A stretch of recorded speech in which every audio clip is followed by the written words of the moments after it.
Binə qəsəbəsində Yaşıl Aptekin düz yanında 160 nömrəli avtobus xəddinə 300-400 metr məsafədir. Bax, 100 metr qabağa asfaltdır. Orada dövlət suyu xəddi də var. Amma bu evdə su artezan suyudur. Qaz sayğacı, işıq sayğacımız var. Köhnə evdir.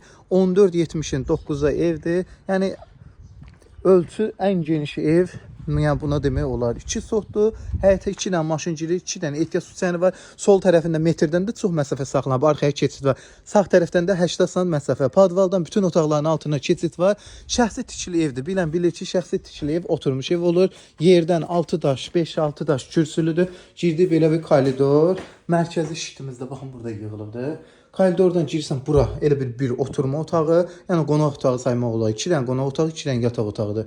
Solda mətbəximiz. Təmiri normaldır, yəni yaşamalı vəziyyətdədir. Bu bir yataq otağı. Otaq ölçüləri çox genişdir. Təkcə sanitar qovşağı 2,5-2,5-dır, yəni özünüz düşünün. Bu da digər yataq otağımız. Geniş evdir, həqiqətən Allah arasında olan hər bir kəsə belə ev qismət eləsin. Yaşıl Aptek tərəfdir, mərkəzə yaxın yerdir. Bax, buraya elə qonaq otağı. Qonaq otağından da elə buranda bir dənə otaqdır. Kombi sisteminə qədər çəkilibdir evin. Bax, bu 9-un 4-ə bir otaqdır. Pəncərədir, arxadan 2 metrdən də çox aralıdır. Yəni işıq düşür, zaboru elə metrdən çox aralıdır. Belə bir ev qoşadaşla tikilmə evdir. Qiymət, start qiymət 63 min. Binə mərkəzdə 4 otaq, 2 sotda. Tələsin.